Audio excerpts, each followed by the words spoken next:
ایک دن مدینہ میں خبر پہنچی، قریش اور یہودی قبائل نے مل کر ایک عظیم لشکر تیار کیا ہے۔ 10,000 سپاہی مدینہ پر چڑھ دوڑے ہیں۔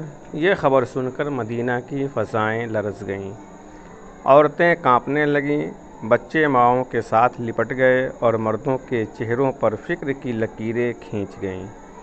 علی نے زید سے کہا، 10,000 کا لشکر، ہم تو چند ہزار بھی نہیں ہیں۔ زید نے جواب دیا، ہاں، لیکن اگر اللہ ہمارے ساتھ ہے تو ایک قطرہ بھی سمندر کے برابر ہو جاتا ہے۔ مسجد میں مشورہ ہوا۔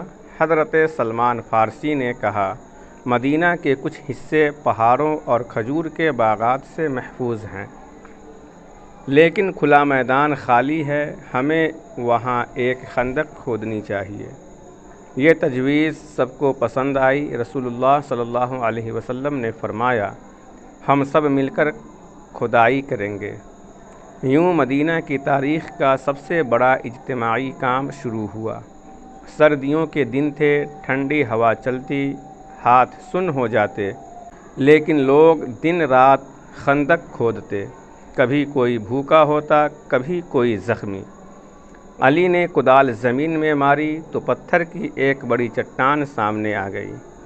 اس نے زور لگایا مگر چٹان نہ ٹوٹی۔ سب نے ہمت ہار دی۔ رسول اللہ صلی اللہ علیہ وسلم وہاں آئے۔ آپ صلی اللہ علیہ وسلم نے کدال پکڑی اور اللہ کا نام لے کر چٹان پر ماری۔ ایک چنگاری نکلی۔ آپ صلی اللہ علیہ وسلم نے فرمایا، اللہ نے مجھے فارس کے محلات دکھائے۔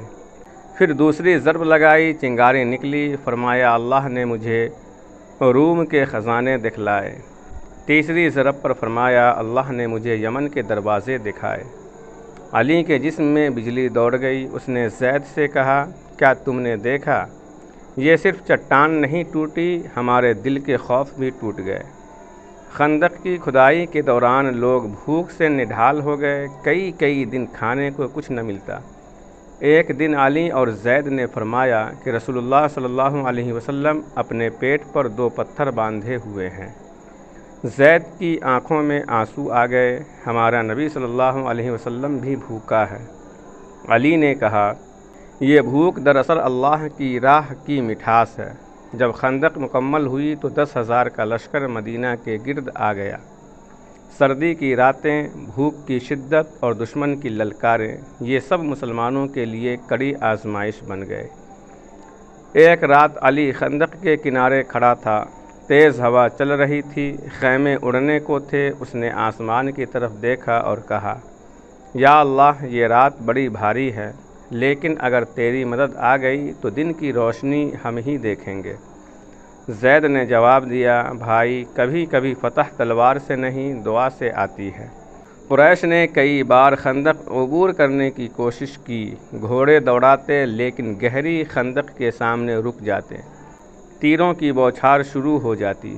ایک بار دشمن کا ایک مشہور پہلوان عمرو بن عبدود خندق پھلانگ کر آیا۔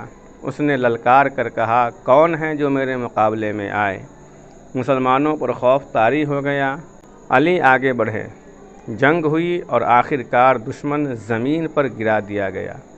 مسلمانوں نے نعرہ تکبیر بلند کیا۔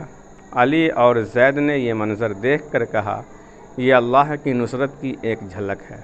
ایک رات اللہ کی طرف سے ایک تیز آندھی چلی، دشمن کے خیمے اکھڑ گئے، دیگیں الٹ گئیں، آگ بجھ گئی، گھوڑے بدک گئے۔ 10,000 کا لشکر خوف زدہ ہو کر واپس پلٹ گیا۔ مدینہ پر چھائے اندھیرے اچانک روشنی میں بدل گئے۔ مسلمان اللہ کا شکر ادا کرنے لگے۔ علی نے زید کو گلے لگا کر کہا، بھائی، ہم نے اپنی آنکھوں سے دیکھا کہ اللہ اپنے بندوں کو کیسے بچاتا ہے۔ یوں خندق کی جنگ مسلمانوں کے صبر، دعا اور محنت کی فتح ثابت ہوئی۔ علی اور زید نے سیکھا کہ اصل طاقت تلوار میں نہیں بلکہ ایمان اور اللہ کی نصرت میں ہے۔ قسط نمبر 6 ختم ہوا، جس میں آپ نے بہت ساری چیزوں کو ملاحظہ فرمایا۔ خندق کا قصہ، حضرت سلمان فارسی کا مشورہ، نبی اکرم صلی اللہ تعالی علیہ وسلم کا کدال چلانا وغیرہ۔ اب انشاءاللہ تبارک و تعالی قسط نمبر 7 آئندہ ملاحظہ فرمائیں گے۔ اگر ہماری یہ ویڈیو آپ کو اچھی لگی ہو تو ہمارے چینل رہنما زندگی کو ضرور سبسکرائب کریں، لائکس اور کامنٹس بھی کر دیں۔ اللہ حافظ۔